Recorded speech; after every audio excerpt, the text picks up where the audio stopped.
Pegue o Evangelho e abra em Lucas capítulo 24, versículo 17. Acharam? E ele, Jesus, lhes disse: que palavras são essas que, caminhando, trocais entre vós, e por que estáis tristes? E respondendo cujo nome era Cleopas, disse-lhe: és tu só peregrino em Jerusalém, e não sabes as coisas que nela têm sucedido nestes dias? E ele lhes perguntou: quais? Quais? Jesus fez duas perguntas aos dois discípulos que estavam se dirigindo para a aldeia de Emaús, uma vilazinha que ficava a cerca de 11 quilômetros de Jerusalém. E é domingo à tarde. São dois discípulos, o Cleopas e um outro, que eu não sei quem é, não sei se é o Pedro, né? Não identificaram. E eles estão indo, porque esperaram Jesus ressuscitar. No mesmo dia, na sexta-feira, não ressuscitou. No sábado, eles ficaram esperando, Jesus não ressuscitou. No domingo, ficaram lá, no esconderijo, aguardando a ressurreição de Jesus. Mas eles não viram Jesus, e eles estão amedrontados. Tem muita gente naquele esconderijo. O Cleopas e o outro discípulo dizem: olha, companheiros, nós iremos para Emaús, para aquele esconderijo. Se precisar da gente para qualquer coisa, manda chamar. E eles saíram e foram para lá, caminhando, 11 quilômetros até lá. É domingo à tarde.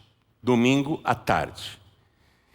E esses dois discípulos estão inconformados. Recebemos a informação que um se chama Cleopas. Deixa eu falar uma coisa sobre esse Cleopas. Ele era casado com a irmã de Maria. Ou seja, o Cleopas, ele era cunhado da Maria, mãe de Jesus. Em outras palavras, o Cleopas era tio carnal de Jesus Cristo. E o próprio tio também está inconsolável. Ele não se conforma. E ele era um seguidor de Jesus. Ele acreditava no sobrinho carnal. Mas ele morreu. E não ressuscitou até agora. Ficamos esperando. O dia está quase acabando. Domingo está quase findando. E ele não apareceu. Ele disse que ia ressuscitar, não apareceu. E eles estão tristes, indo pelo caminho. E Jesus se aproxima e eles não reconhecem Jesus. Porque vem cá, antes de ontem, ele teve o rosto massacrado, com socos, puxões de cabelo. Uma horda de homens ímpios, travestidos de religiosos, espancaram brutalmente o Senhor Jesus. Você já viu quando um boxeador sai de uma luta, depois de 10 assaltos, por exemplo, como que está a cara dele? Ele fica vários dias deformado.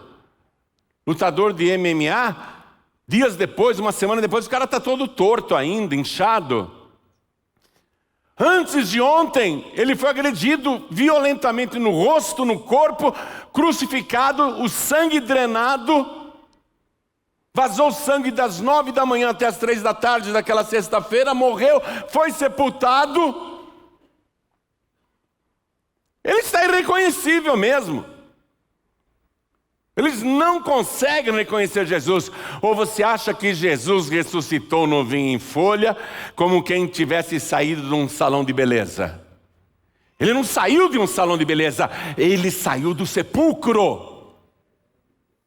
Ele está deformado. Está vivo, mas carrega no corpo as marcas da brutalidade. Está irreconhecível ainda. Foi antes de ontem que tudo isso aconteceu. Aí Jesus, que não dá para ser reconhecido devido às agressões, se aproxima do Cleopas e o outro discípulo, que estão conversando a respeito dos acontecimentos. E um está fazendo pergunta para o outro. Eu vou mostrar isso para você aqui no Evangelho. Eles estão inconformados e ficam questionando o tempo todo. Eu vou mostrar isso para você. Mas eu quero perguntar agora, nesse momento, para o Brasil e para Portugal, para cada pessoa que está assistindo. Eu quero perguntar: quem acredita que Jesus ressuscitado e irreconhecível se aproximou dos dois discípulos no caminho de Emaús e fez essas duas perguntas? Quem acredita? Olha as perguntas que ele fez. Que palavras são essas que, caminhando, trocais entre vós, e por que estáis tristes? Do que vocês estão falando? Por que vocês estão abatidos desse jeito? A tristeza era visível. E respondendo um cujo nome era Cleopas, disse-lhe: és tu só peregrino em Jerusalém, e não sabes as coisas que nela têm sucedido nestes dias? E ele lhes perguntou: quais? Quem acredita que Jesus Cristo fez essas perguntas? Então repita comigo esse versículo, o 18. E respondendo todo o Brasil e Portugal, e respondendo cujo nome era Cleopas, disse-lhe: és tu só peregrino em Jerusalém, e não sabes as coisas que nela têm sucedido nestes dias? E ele lhes perguntou: quais? Quais? Diga bem alto: quais? Quem crê que Jesus fez essas perguntas? Então vamos dar para Jesus e para esta palavra a melhor salva de palmas que já se ouviu aqui nesta igreja e em todas as igrejas. E enquanto você aplaude, olhe para o céu e dá glória. Diga: glória, glória, glória ao teu nome, Senhor. Vai aplaudindo e glorificando. Continua. Continua. Pai querido e Deus amado, recebe esse louvor. Esse povo te ama, está te glorificando, te louvando. E não só esse povo aqui, à distância tem muita gente também te dando glórias. A tua palavra vai ser pregada agora. Ninguém quer ouvir homem algum. Nós queremos ouvir a tua palavra. Então vem com teu espírito. Tome a boca do pregador, tome os lábios do mensageiro. Envia a tua palavra com poder e autoridade. E que a tua palavra vá, percorra toda a terra e prospere naquilo para o qual está sendo enviada. Em nome do Senhor Jesus. Diga amém, Jesus. Quem tem lugar pode sentar. Eu já te dei umas pinceladas aí. Você já está a par dos acontecimentos. Enquanto eles estavam andando sozinhos, veja como era. Vou ler aqui o versículo 13. E eis que no mesmo dia, quer dizer, naquele domingo, iam dois deles para uma aldeia que distava de Jerusalém 60 estádios. Na medida que a gente pode entender aqui no Brasil e em Portugal, seria de 11 quilômetros.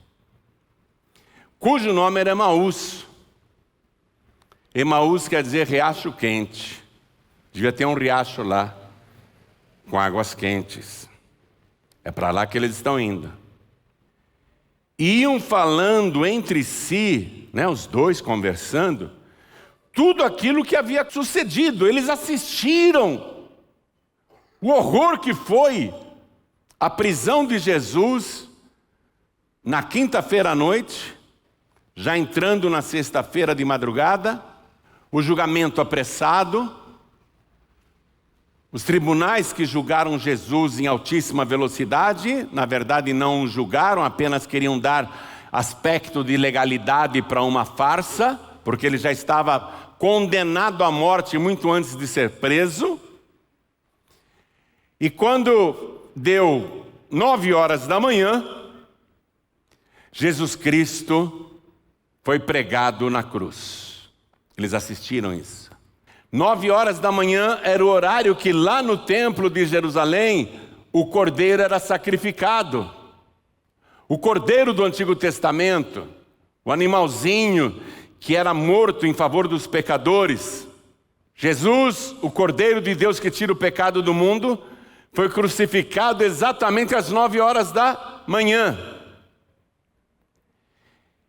E esses discípulos, todos eles, acompanharam a tragédia, o sofrimento o dia inteiro, de longe, porque estavam com medo de serem presos, escondidos nos próprios panos, e lenços, e aventais, e túnicas, disfarçados no meio da multidão que assistia aquele espetáculo horroroso, porque para muitos era um show. Olha, um crucificado aí, é Jesus. A placa dizendo: Jesus Nazarenos, Rex Iudarion, Jesus Nazareno, rei dos judeus. Está escrito em latim, em hebraico e também em grego. Muita gente ia só para assistir. Olha como que é uma pessoa crucificada, hein? Eles ficaram de longe, no meio da multidão, acompanhando a tragédia. Eles ficaram pasmos com as atitudes de Jesus, que não murmurou, não blasfemou, não praguejou, não xingou, não ameaçou, não reclamou de nada. E acompanharam quando Jesus, com muito sacrifício, ergueu os olhos aos céus e disse: Pai, nas suas mãos eu entrego o meu espírito, e tombou a cabeça e aconteceu um terremoto. A multidão saiu correndo de medo, inclusive eles. Eles assistiram tudo isso antes de ontem. Eles estão marcados pela tragédia. Sabe quando acontece um acidente grave no mundo e as pessoas ficam assim, só falando daquilo? Como foi, por exemplo, o atentado nas Torres Gêmeas, como foi o incêndio na Boate Kiss, né? Durante uma semana, durante 2 semanas, durante um mês só se falava daquilo. Eles estão ainda abalados, só se fala disso. Todo mundo fala disso. Jesus nunca mentiu, nunca enganou, nunca fraudou, nunca trapaceou, nunca contou uma piada suja, nunca falou um palavrão. Jesus Cristo só pregou coisas boas, consolou os aflitos, purificou leprosos, expulsou demônios, curou aleijados, cegos, surdos, mancos, ressecados, ressuscitou mortos, acalmou tempestades, providenciou alimento para multidões. Um homem que nunca fez mal algum, que soltava a língua do mudo, que fazia o paralítico saltar de alegria.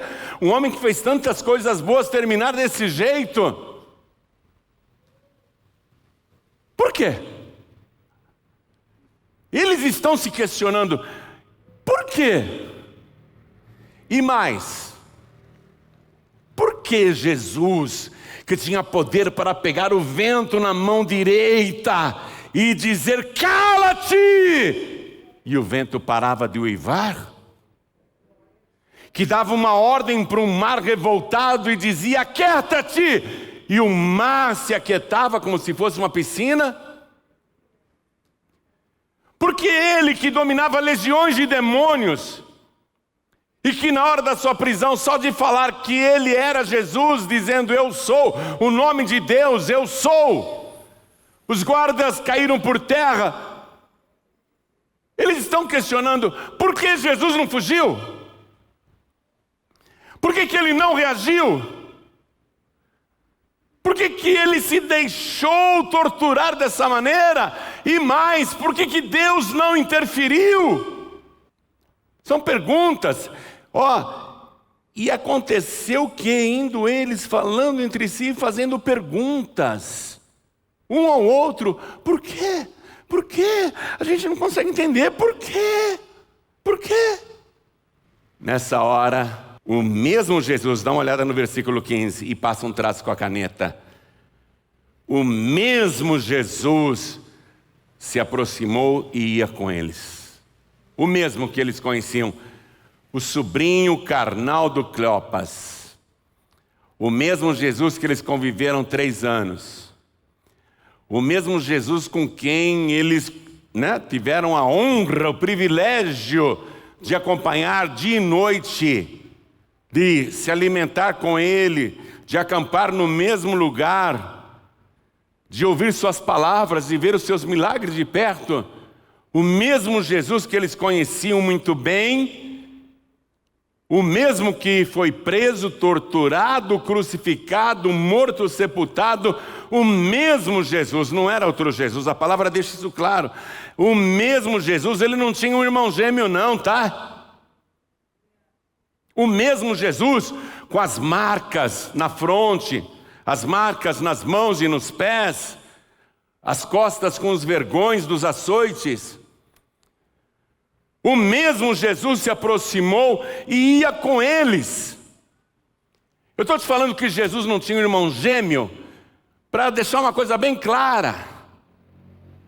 Jesus disse: quem não crê no Filho de Deus já está condenado, porque não crê no unigênito de Deus. Único. Ele não tinha irmão gêmeo não. João 3,16, porque Deus amou o mundo de uma tal maneira que deu o seu Filho unigênito. Só tinha um Jesus. E é esse mesmo Jesus que se aproximou e ia com eles. Eu fico tão feliz que nós estamos aqui reunidos. E aquele Jesus que andou com eles no caminho de Emaús, o mesmo Jesus está aqui no nosso meio. O mesmo unigênito de Deus. Só que agora glorificado. Só que agora cheio de virtude e poder. Todo poder e autoridade no céu e na terra. O mesmo Jesus se aproximou. Quem está sentindo Jesus próximo aí? Jesus já está falando com você então, né? Se ele está pertinho, ele dizia: o que eu vos digo aos ouvidos, pregai-o sobre os telhados. Tem que ter sensibilidade espiritual para ouvir esse cochicho de Jesus. Ele sussurra no nosso ouvido. O mesmo Jesus se aproximou e ia com eles, mas os olhos deles estavam como que fechados, para que não conhecessem. Não tinha como, nem o tio carnal reconhece o sobrinho. Todo deformado, a fisionomia está alterada, o rosto inchado, irreconhecível mesmo. E o versículo 17 foi o que eu li para você. Agora vem cá. Jesus sabia o que eles estavam conversando, sim ou não? Sim. Sabia. Eu tenho umas perguntas para você também. Por quê? Se Jesus sabia o que eles estavam conversando, por quê que Jesus se aproxima e diz aos dois: que palavras são essas que caminhando trocais entre vós? Ele sabia, mas perguntou: por quê? Eu quero saber com você. Por quê? Se ele sabia, por que ele está fazendo essa pergunta? Já já vou te explicar. E por que estáis tristes? Jesus sabia por que os dois estavam tristes? Claro que sim. Ele era o motivo da tristeza. Ele era o motivo da tristeza. Ele sabia por quê. É como chegar, no funeral de um homem e a viúva está ao lado do caixão e você pergunta: por que você está triste? Hein, pastor Nilton? Se eu tivesse morrido e iam chegar para minha esposa: você está chorando por quê? Ele está perguntando isso por qual razão? Se ele sabe, hein? Por quê? E respondendo um cujo nome era Cleopas, disse-lhe: você chegou agora na cidade? Você está passando por aqui, é? Você é só um peregrino? E não sabes as coisas que têm sucedido aqui em Jerusalém nestes dias? E ele lhes perguntou: quais? Você parou para pensar? Quais? Se ele sabia, por que ele está perguntando? Eu vou te explicar.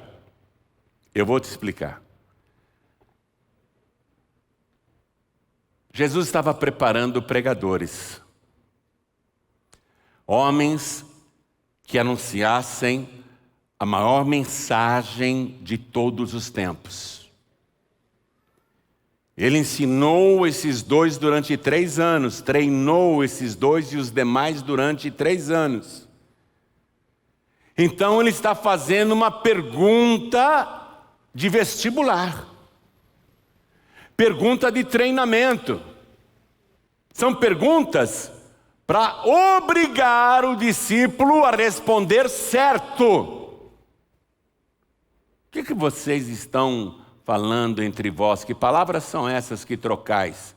E por que estáis tristes? Quais coisas aconteceram em Jerusalém nos últimos 3 dias? É a pregação do Evangelho que Jesus quer.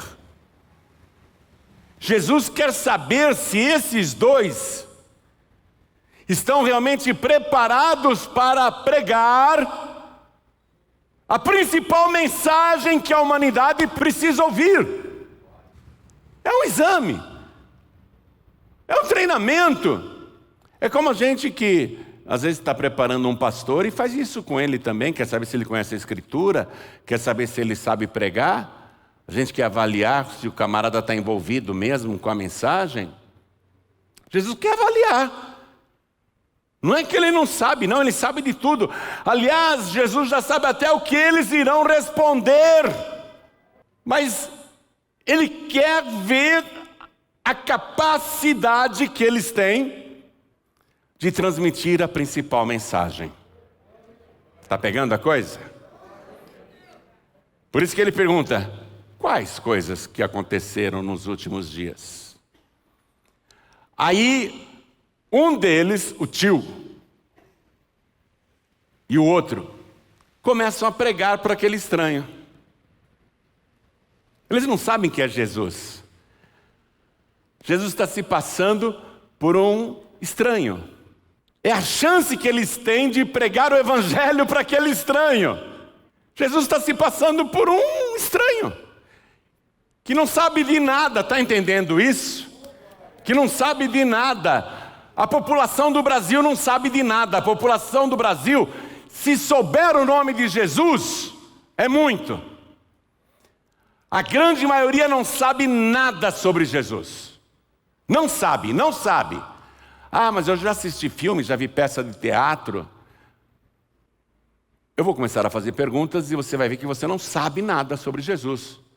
Por isso que nós estamos distribuindo a vida de Jesus agora em formato de bolso. Jesus está fazendo um exame. Então eles começam a pregar para aquele estranho, entre aspas, um estranho entre aspas. Eles deviam estar entusiasmados para pregar as boas novas para aquele estranho. Quem sabe ganhar aquela alma? Eles não sabem que aquela alma é do próprio Salvador. Então, eles lhe disseram: as que dizem respeito a Jesus. Agora vai acompanhar a pregação desses dois. Acompanhe. As que dizem respeito a Jesus o Nazareno. Já derrubou o milagre.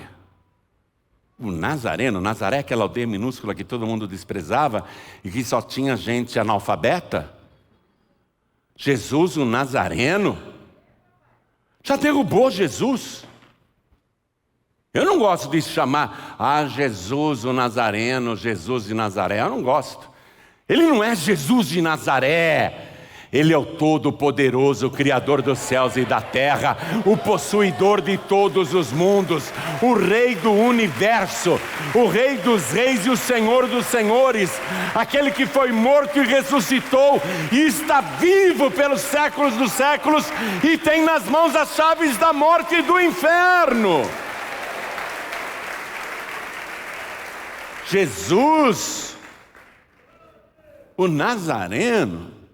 Olha que pregador fraquinho esse daqui.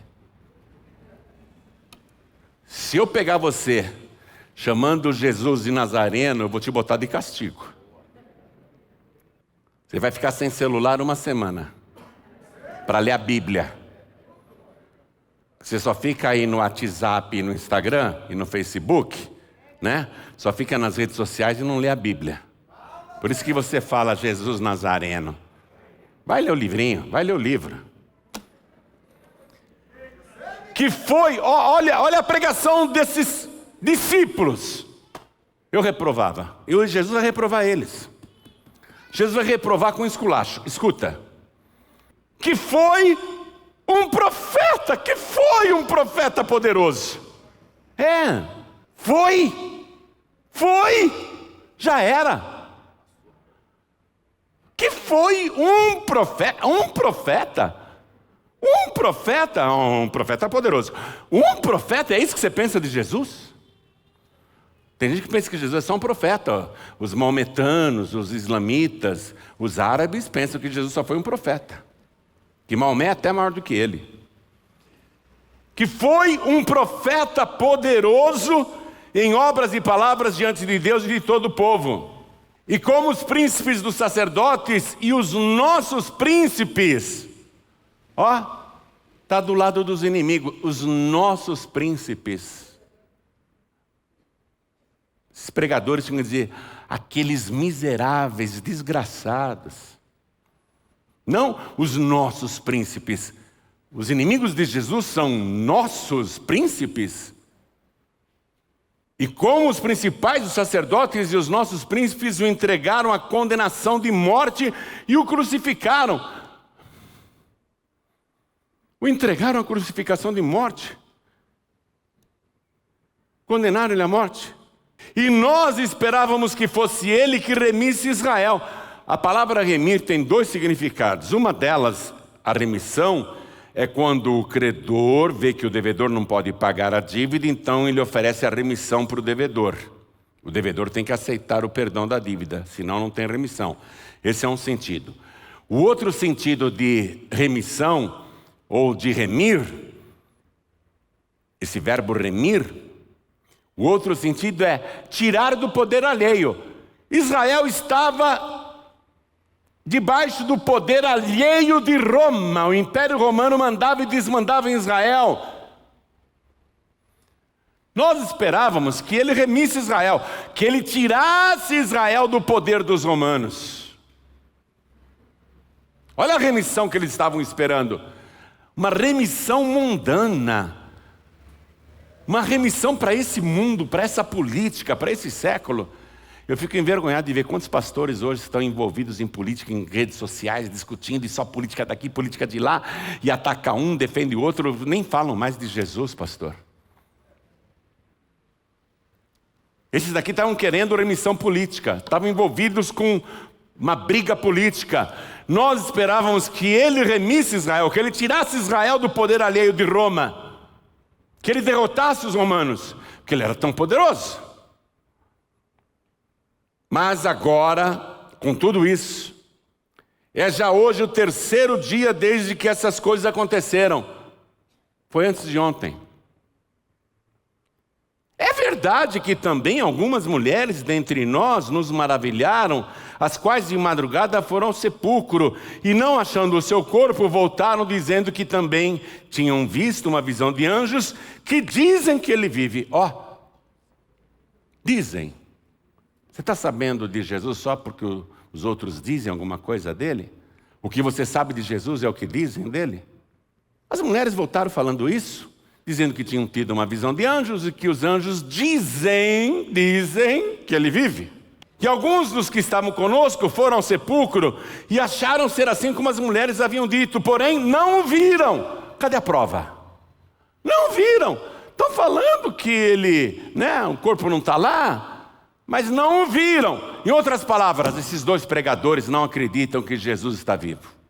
É muito ruim quando o pregador não tem convicção desta palavra. É muito ruim. Quando o pregador lê esse livro e fica achando que é um livro de historinha, fica achando que é um livro histórico, fica achando que é um livro velho, fica achando que é um livro do passado. Isso aqui não é um livro velho, não é um livro de historinha. Este livro aqui é a palavra viva do Deus Todo-Poderoso. Esse livro de Gênesis, Apocalipse só fala dele, porque ele é a palavra de Deus. Em Apocalipse está escrito, o nome pelo qual ele se chama é a palavra de Deus, e a palavra está viva.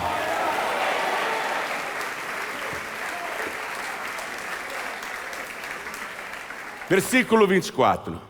E alguns dos que estavam conosco foram ao sepulcro e acharam ser assim como as mulheres haviam dito, porém não o viram. A pregação deles, que legal, já pensou? Eu venho aqui, hein, pastor Newton, um pastor nosso, ou uma pastora nossa, prega e fala, olha gente, eu nunca vi Jesus, eu não posso garantir que ele ressuscitou, tá bom? Como é que você vai continuar com a pregação? A pregação deles acabou aqui, e eles se enterraram com essa pregação.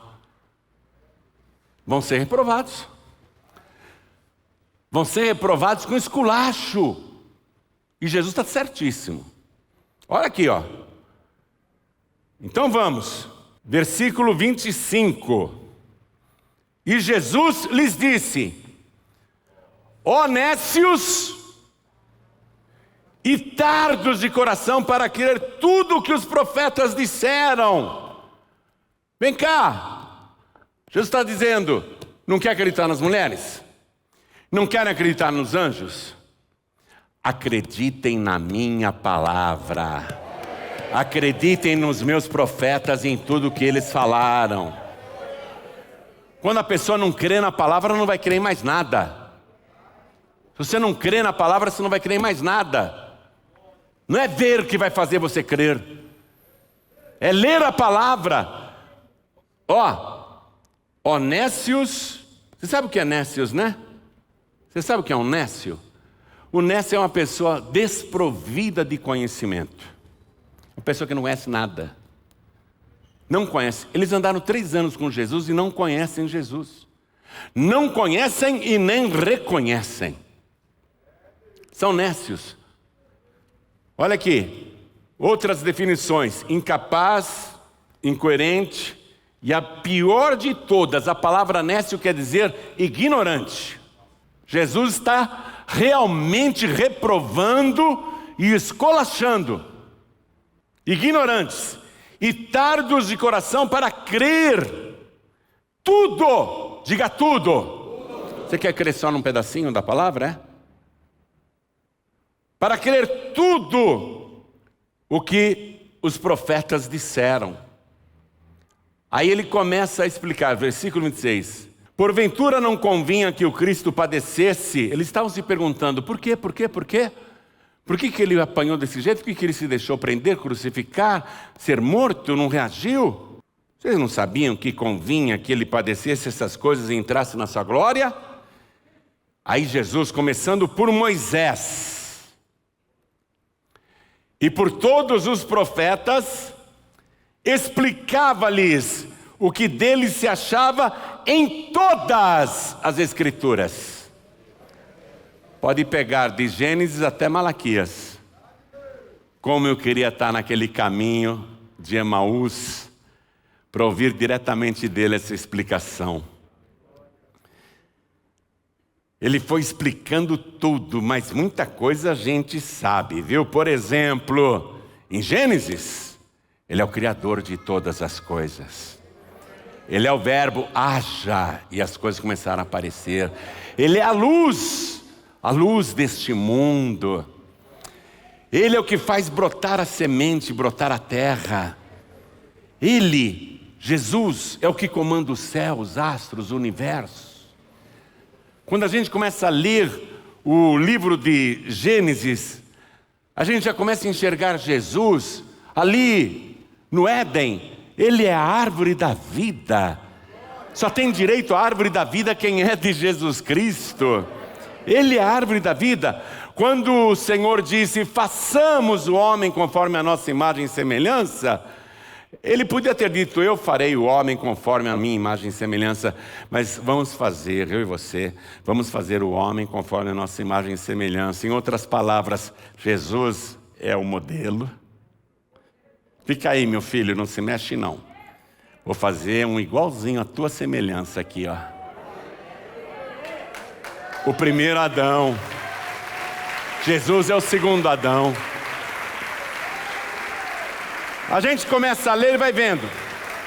Quando o homem caiu, que Deus começou a colocar impropérios para a serpente, Deus disse para a serpente, eu vou colocar inimizade entre ti e a semente da mulher. A semente da mulher te ferirá a cabeça, a serpente, e tu lhe ferirás o calcanhar. Isso já é Jesus. Porque arqueólogos acharam pessoas que foram mortas por crucificação, e os pregos não eram enfiados no peito do pé, não. Os pregos eram enfiados no calcanhar, atravessados nos calcanhares. Então, em Gênesis, ele é a semente da mulher que esmaga a cabeça da serpente, que é Satanás. Jesus começou a mostrar tudo isso, e começando por Moisés, os 5 primeiros livros. Aí quando veio o dilúvio, Deus mandou a família de Noé entrar na arca. A arca é um símbolo de Cristo, foi a arca da salvação.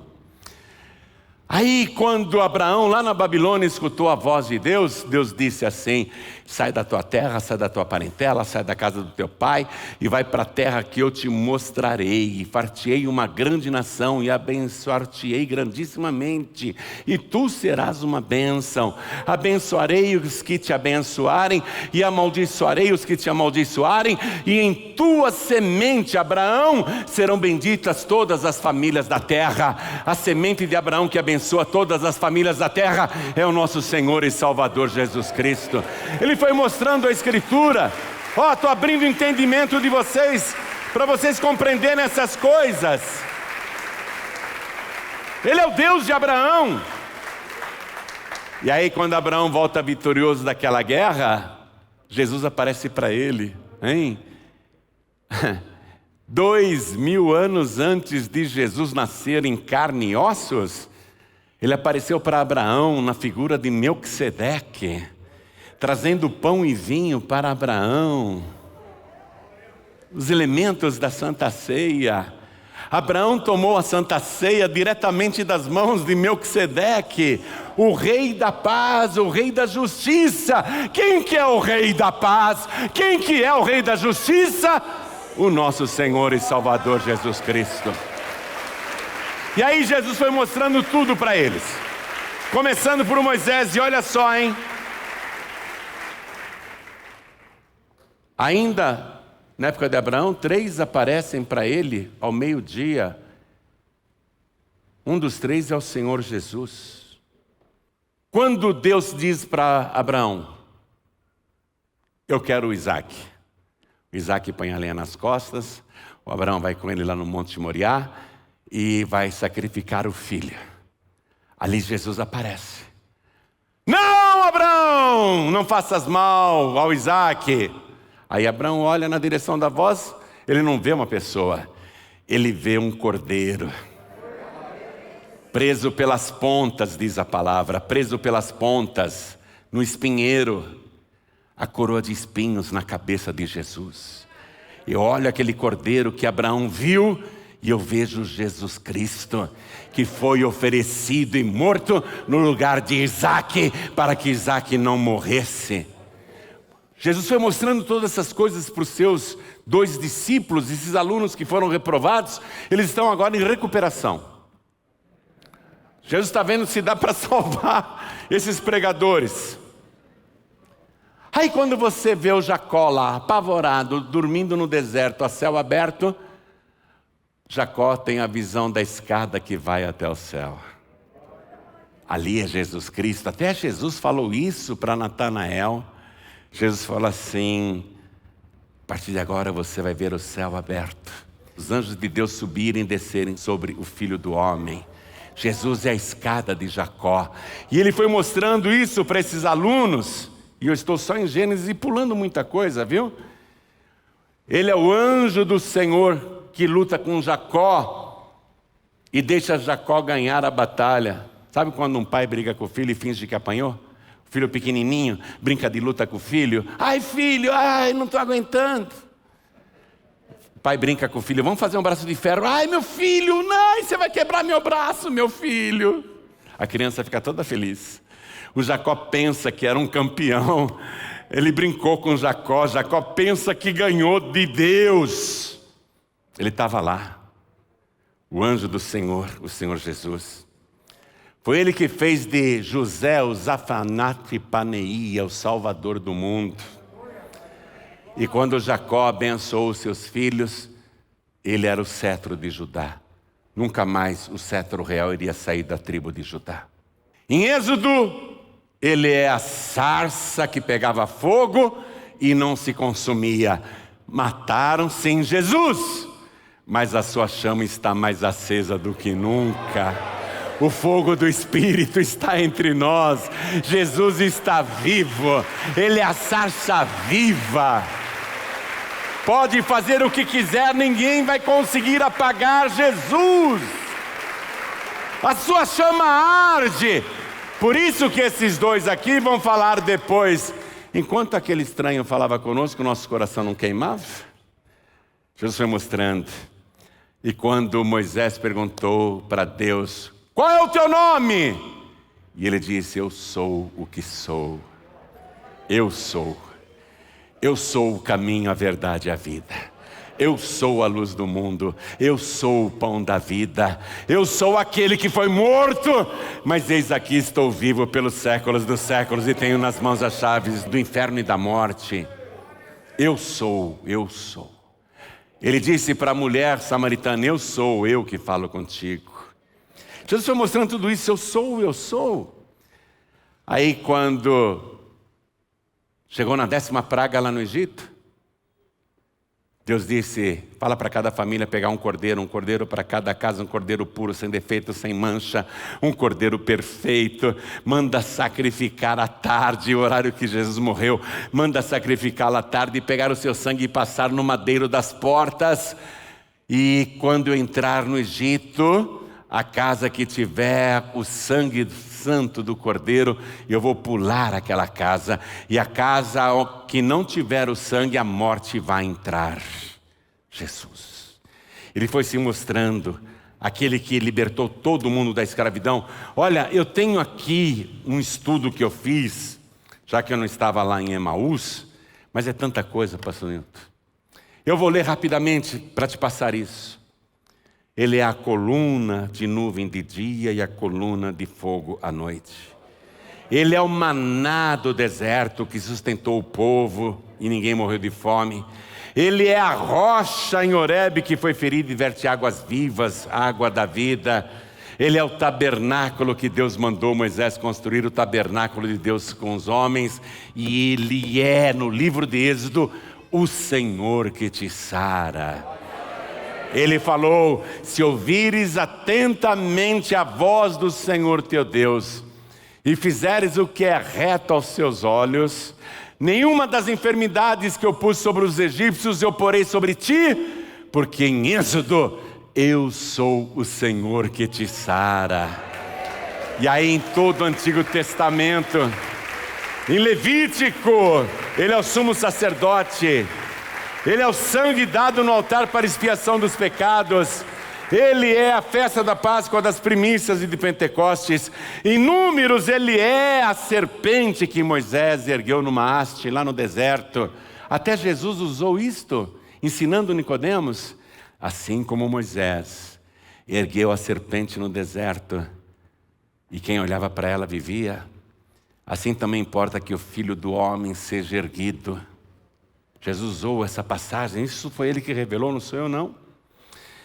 Ele é o Senhor abençoador, Ele é a vara de Arão que floresceu, estou lendo em Números. Ele é a bezerra ruiva no livro de Números, Ele é a rocha ferida 2 vezes que verteu água, e dizem os hebreus, em seus estudos teológicos, que saiu sangue também. A rocha que Moisés feriu 2 vezes com raiva representava Jesus. Ele é a rocha, Ele é a nossa rocha. Ele foi ferido e morto, mas depois que estava morto, veio o soldado e enfiou a lança no seu lado. Ele foi ferido 2 vezes e saiu sangue e água.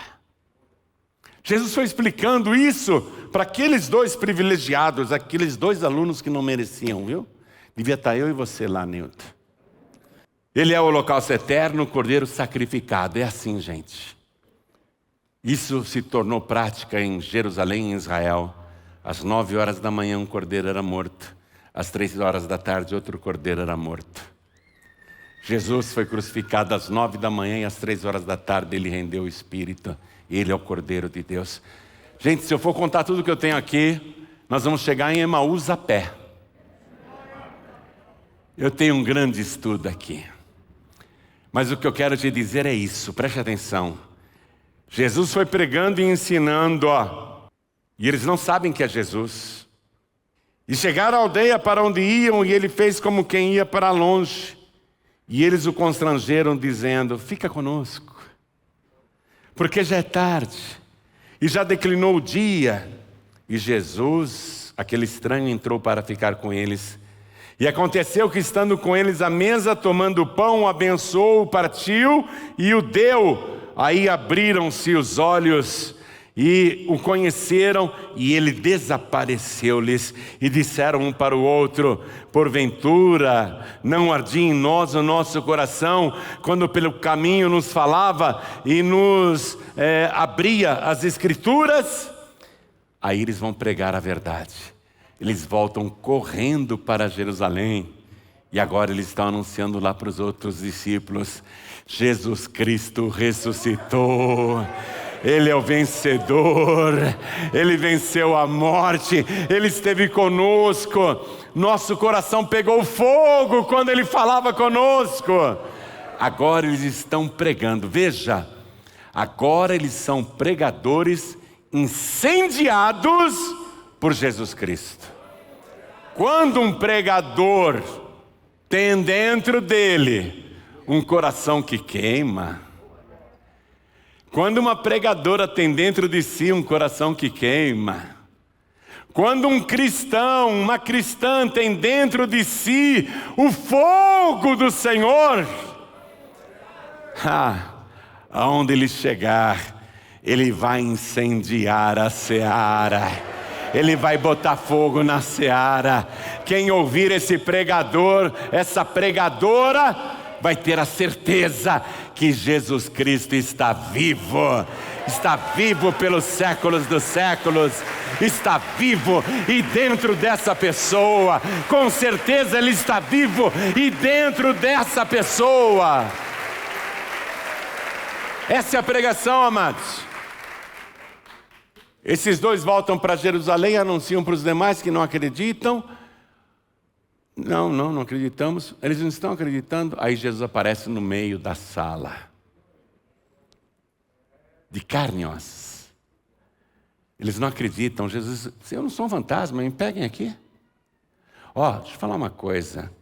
Se você tiver qualquer livrinho de Testemunho de Jeová, tipo aquele Viver para Sempre no Paraíso na Terra, tão bonitinho, colorido, lá está dizendo que Jesus não ressuscitou não, viu? Que foi uma teofania, que Jesus fez uma simulação, que na verdade o corpo de Jesus foi arrancado da sepultura pelo próprio Jeová e está guardado para o juízo final, e no dia do juízo o cadáver de Jesus vai ser mostrado para os pecadores, para eles dizerem se aceitam Jesus ou não. É isso que eles ensinam. Então Jesus é um embusteiro. Então Jesus é um mentiroso enganador. Porque ele diz aqui, quando aparece para todos os discípulos, ele diz aqui, porque eles estão achando que era um fantasma. Vou ler o versículo 37. E os discípulos, espantados e atemorizados, pensavam que viam algum espírito. As testemunhas de Jeová ensinam isso, que era uma teofania, que não era Jesus não, uma simulação.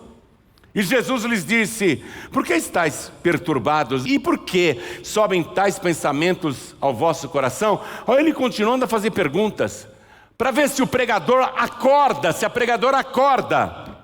Vede as minhas mãos e os meus pés, que sou eu mesmo. Tocai-me e vede, pois um espírito não tem carne nem ossos, como vedes que eu tenho. Ou Jesus está mentindo, ou as testemunhas de Jeová estão mentindo. Um dos dois está mentindo. E eu ouso dizer que os ensinadores das testemunhas de Jeová estão mentindo. Por quê? Porque Jesus disse: eu sou o caminho, a verdade e a vida. Ele é a verdade. Ele nunca mentiu e nunca se achou engano na sua boca. Sou eu mesmo. Eu não sou um espírito. Um espírito não tem carne nem ossos, como vedes que eu tenho. Como essas testemunhas de Jeová estão sendo enganadas. E dizendo isso, mostrou-lhes as mãos e os pés. E não crendo, eles ainda estão vendo e não estão crendo. Por causa da alegria, estando maravilhados, disse-lhes: tende aqui alguma coisa que comer? Então lhe apresentaram parte de um peixe assado e um favo de mel, o que ele tomou e comeu diante deles. O espírito não come nada. Faz lá um despacho na encruzilhada, coloca o melhor peru, um chester bem assado, uma farofa bem temperada, bota lá umas garrafinhas de cachaça e bota lá até uísque, põe lá charuto também, viu? E deixa lá na encruzilhada. Vê se algum espírito vai comer aquilo. Vê se alguma entidade vai comer aquilo. Espírito não come nada. Jesus comeu diante deles. Carne e ossos. E para convencê-los vai ficar na terra ainda pelo prazo de 40 dias. E aqui, ainda naquele domingo à tarde, quando ele apareceu para todos, olha o versículo 44, eu estou terminando a mensagem. Que pena que eu tive que resumir tanto. Que pena. E disse-lhes: são estas as palavras que vos disse estando ainda convosco. Ele está falando olhando para os dois discípulos no caminho de Emaús. Eu acabei de falar isso para vocês. Convinha que se cumprisse tudo o que de mim estava escrito na lei de Moisés e nos profetas e nos salmos. Então abriu-lhes o entendimento para compreender as escrituras. Abriu o entendimento de todo mundo agora. E disse-lhes, agora está falando para todos: assim está escrito, e assim convinha que o Cristo padecesse e ao terceiro dia ressuscitasse dos mortos. E em seu nome se pregasse o arrependimento e a remissão dos pecados em todas as nações. Qual é a nossa pregação? Em aluno, candidato a pastor, candidato a pastora, candidato a pregador, candidata a pregadora.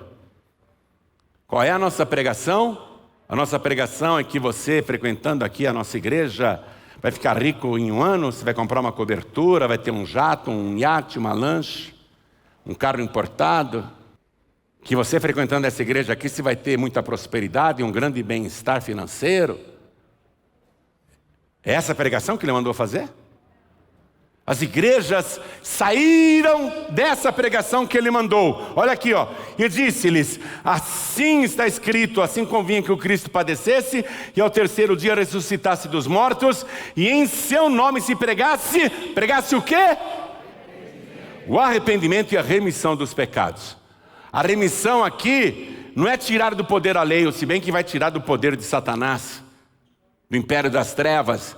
Mas a remissão aqui é quando o credor vê que o devedor não pode pagar a dívida e o credor compadecido oferece gratuitamente o perdão para o devedor. É um acordo entre credor e o devedor tem que dizer: eu aceito o perdão da minha dívida. Por isso que você tem que receber Jesus como único, suficiente, exclusivo e eterno Salvador. Com arrependimento, para ter a remissão dos pecados. E isso tem que ser pregado em toda a terra. Vamos ficar de pé agora. Ah, como eu queria ter falado mais. Eu queria ter falado para você que Jesus, conversando com os 2 discípulos no caminho de Emaús, mostrou que lá no livro de Isaías, capítulo 9, versículo 6, ele é o menino que nasceu, e a palavra diz, e um filho se nos deu, e o seu nome é maravilhoso, Conselheiro, Deus forte, Pai da eternidade e Príncipe da paz. Como eu queria ter te falado isso. Como eu queria ter te falado que no livro de Daniel ele é o 4º homem da fornalha. Ele é aquele que fecha a boca do leão. Como eu queria te falado mais. Tinha tanta coisa para falar, pastor Newton. Você vai ter que estudar as Escrituras, viu? Você vai ter que ter mais comunhão com Jesus. Você vai ter que aprender mais com o Mestre. Eu aprendo com ele. Eu sou aluno dele. Discípulo quer dizer aluno. Os pregadores hoje, no Brasil principalmente, deturparam a pregação do Evangelho. Isso não vai acontecer na Paz e Vida. Não vai acontecer. Nós não vamos sair desse esboço. O esboço dele é bem simples. E em seu nome se pregasse o arrependimento e a remissão dos pecados a todas as nações. Eu vou dizer uma coisa, eu só sei pregar isso. E eu não fujo disso. Não me venha com teorias, novidades e modismos, porque eu não vou pregar esses modismos. Eu vou continuar anunciando esta palavra aqui, ó. Vou continuar anunciando o conteúdo deste livro. E o conteúdo deste livro é só Jesus. Eu pincelei por cima, mas se aprofunde na Escritura. Jesus dizia, examinai as Escrituras, porque cuidais ter nelas a vida eterna, e são elas que de mim testificam. Eu só prego o conteúdo desse livro. Eu não tenho outro assunto.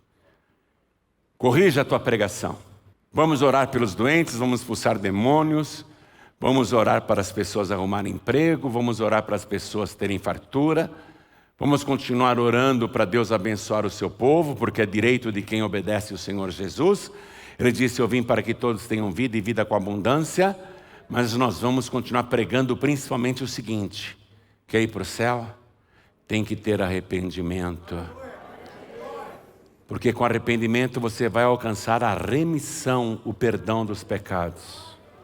E toda vez que você pecar, se arrependa. Não vá fazer como um empresário lá no Recife, que me falou uma besteira tão grande, eu estava almoçando com ele, e eu falei, você não pode fazer isso. Ele falou, depois eu peço perdão a Deus, eu vou fazer sim. Isso não é evangelho, isso não é vida cristã. Esse evangelho de facilidade, esse evangelho que pode pintar e bordar, Deus perdoa. Esse evangelho que diz, Deus é amor, Ele não vai lançar ninguém no inferno não. Pode continuar pintando e bordando. Vai ler o evangelho, vai ler a palavra. E quando o Filho do Homem vier na sua glória com todos os seus santos anjos, Ele separará uns dos outros como o pastor separa dos bodes as ovelhas. E Ele colocará as ovelhas à sua direita, mas os bodes à esquerda. E os do lado esquerdo irão para o tormento eterno, mas as ovelhas para a vida eterna. Você é bode ou é ovelha? Você é ovelha ou é cabrita? O evangelho está sendo deturpado, os altares estão corrompidos, mas na Paz e Vida não. Aqui nós não vamos aceitar. Porque nós não temos outro assunto. Eu e todos os pastores da Paz e Vida, nós não temos outro assunto. O nosso assunto é esse. É o conteúdo dessa escritura. Nosso assunto está aqui, ó. Eu vou para o céu, sabe por quê? porque o autor dessa palavra me garantiu isso. E eu creio na sua palavra e a sua palavra me basta. A sua palavra é a verdade, a sua palavra não muda. Passarão os céus e a terra, mas as minhas palavras não hão de passar, ele disse.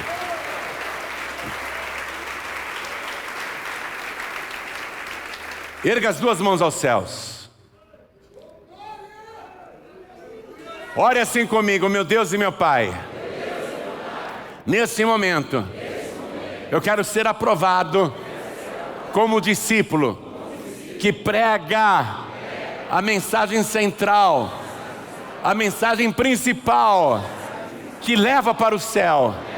E esta mensagem, agora eu sei qual é, agora eu posso pregá-la. Eu quero fogo, fogo do teu Espírito, ardendo no meu coração, para que eu incendeie, para que eu coloque fogo nos campos, nas searas, para que o Espírito Santo que está em mim fale com a minha família, fale com a minha rua, fale com o meu bairro, fale com a minha cidade, usando a minha boca para anunciar que Jesus Cristo está vivo, breve vai voltar, e Ele é o único, suficiente, exclusivo e eterno Salvador de toda a humanidade. E Ele é o meu Rei e Senhor, para quem eu trabalho e quero trabalhar para sempre. Assim seja feito. Amém.